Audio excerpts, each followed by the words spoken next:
Department of floriculture के तरफ से एक कोशिश लोगों को दिखाने की कि किसी भी चीज को जो है दोबारा इस्तेमाल किया जा सकता है अगर कि आपकी वो सोच हो। यहाँ पे अगर आप घूम के देखें तो आपको अजीब अजीब चीजें दिखेंगी जिनका आप अंदाजा नहीं कर सकते थे कि उनको किसी बाग में इस्तेमाल किया जाएगा। कहीं पे ट्रैक्टर, कहीं पे स्कूटर, कहीं पुरानी जीप, एम्बेसडर कार, यहाँ तक कि मैंने फ्रिज एक देखा जिस फ्रिज में इन्होंने पौधे लगाए हैं और उस पुराने फ्रिज को सजाया हुआ है। शायद डिपार्टमेंट ऑफ फ्लोरिकल्चर के तरफ से ये एक पैगाम हम सबको है कि किसी भी चीज को फेंकने से पहले हमें एक बार सोचना चाहिए कि क्या हम उसको दोबारा कहीं इस्तेमाल कर सकते हैं या नहीं। क्योंकि आजकल हम सब ने देखा है सॉलिड वेस्ट मैनेजमेंट और प्लास्टिक वेस्ट के डिस्पोजल का एक बहुत बड़ा मसला हमारे शहरों में भी और देहात में बना हुआ है। अब हर रद्दी के पीस को हम सजावट के तौर पे इस्तेमाल तो नहीं कर सकते, वो मैं मानता हूं, लेकिन अगर कहीं रिसाइकलिंग और रीयूज की गुंजाइश है तो अगर इस बाग से वही पैगाम हम ले जाएं कि जहां तक हो सके हम बैग्स को दोबारा इस्तेमाल करें। अब क्या मजबूरी है कि हर बार जब हम दुकान में जाएं तो हम दुकानदार से एक नई प्लास्टिक बैग लें? क्यों ना पहले ही अगर हमें मालूम है हम दुकान में सामान लेने जा रहे हैं तो घर से हम एक प्लास्टिक बैग लेके जाएं ताकि हमें प्लास्टिक बैग दुकान से लेके उसको फिर नाली में फेंकने की जरूरत ना पड़े।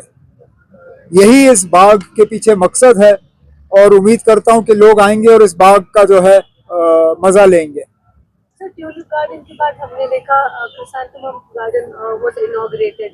अब ये वंडर गार्डन है, तो आपको लगता है कि इससे और ज्यादा टूरिस्ट अट्रैक्ट हो सकते हैं, या जैसे क्रिसैंथेमम खुला उसके बाद टूरिस्ट का क्या मतलब क्या रहा? क्रिसैंथेमम गार्डन को तो एक ही सीजन मिला, इस साल उसका दूसरा सीजन होगा। उम्मीद करते हैं कि पिछले साल के मुकाबले जो हमने कुछ सबक सीखे उनका हम इस्तेमाल करेंगे, जो उस बाग में बेहतरी लानी है वो करेंगे। जो आज का ट्यूलिप गार्डन है वो पहले साल का ट्यूलिप गार्डन नहीं था। पहले साल में मुझे याद है वो बहुत ही छोटा ट्यूलिप गार्डन था। कितने साल लगे उसको यहाँ तक पहुंचने में। हर साल उसमें कुछ ना कुछ ऐड होता गया, कहीं फंवारे ऐड हुए, कहीं वाटर चैनल ऐड हुआ, कहीं उसके नए लेवल्स बने। इसी तरह क्रिसैंथेमम गार्डन को जो है इसको हम ऐड करेंगे।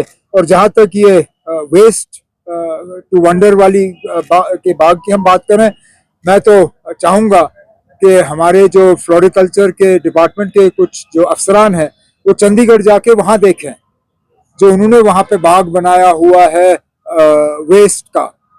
उसको अगर हम कुछ हद तक यहाँ रिक्रिएट कर सकें तो मैं मान के चलता हूँ कि ये भी एक टूरिज्म के लिए एक बहुत बड़ा अट्रैक्शन बनेगा। राहुल गांधी के जो अभी भी प्रोटेस्ट हो रहे हैं, जंतर मंतर चालू हो गया, कांग्रेस पार्टी चालू हो गई, despite that in front of parliament अभी भी राहुल गांधी है। How do you think that he is genuine? अगर ऑपोजिशन लीडर ऑपोजिशन ना करे तो वो किस काम का?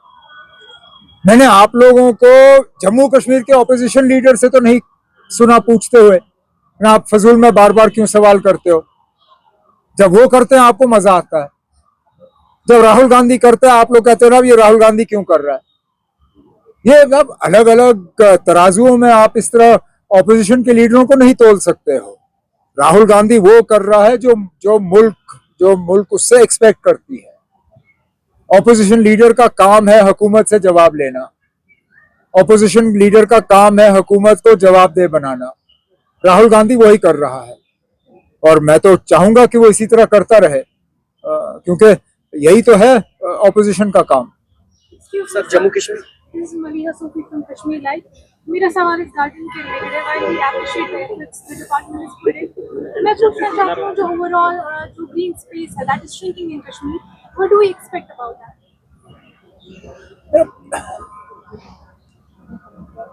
बढ़ती हुई आबादी, का एक बहुत बड़ा नतीजा ये रहता है कि जमीन पे दबाव ज्यादा बनता है। हर कोई चाहता है कि वो अपना मकान बनाए, हर कोई चाहता है कि वो तरक्की करे। तरक्की करने के बाद जिस प्लॉट पे उनका मकान बना हुआ है वो प्लॉट और ज्यादा बढ़ जाए। हमारी कोशिश है कि दोनों चीजें बैलेंस हों। हम लोगों से कह नहीं सकते कि आप मकान मत बनाओ, लेकिन हम लोगों से जरूर कहते हैं कि जितना कम जमीन आप इस्तेमाल कर सकते हो करिए, क्योंकि जमीन एक बार गई उसके बाद आप दोबारा वापस ला नहीं सकते हो। हम बिजली और पैदा कर सकते हैं, हम पानी बना सकते हैं, हम बहुत सी चीजें कर सकते हैं, लेकिन अगर जमीन गई तो गई, उस जमीन को दोबारा हम वापस ला नहीं सकते।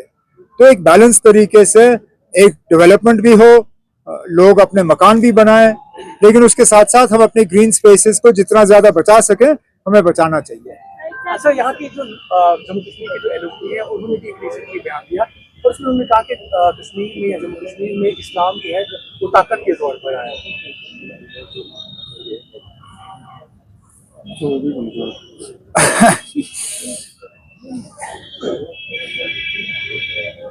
फिर तो मैं इतना ही कहूंगा कि हमारी हुकूमत की कारकर्दगी बहुत ही ज्यादा बेहतरीन होगी कि लीडर ऑफ द ऑपोजिशन साहब को इस हुकूमत के बारे में कहने के लिए कुछ नहीं मिला। अब जम्मू कश्मीर में इस्लाम कैसे पैदा हुआ वो उस पर रोशनी डाल रहे हैं।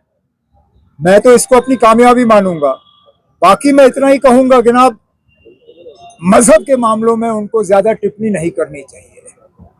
जोर जबरदस्ती तो हमने भी देखा, बाबरी मस्जिद में क्या हुआ, क्या वो जोर जबरदस्ती नहीं थी? जो आज मुसलमान जो भुगत रहे हैं बाकी मुल्क में वो क्या है?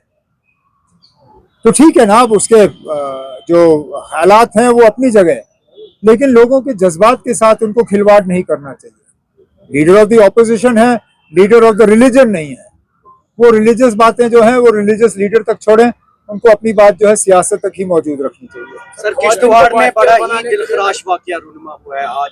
मैं जानता हूँ, बड़ा अफसोस है, और हम उम्मीद करेंगे कि इंतजामिया खासकर लॉ एंड ऑर्डर की वो इसमें जल्द से जल्द पेशरफ्त करें और अपनी पूरी कार्रवाई कम वक्त के अंदर अंदर मुकम्मल करें, और जो भी उसमें गुनहगार पाए जाए अपनी कार्रवाई जो है उसको वो कंप्लीट करें। और कुछ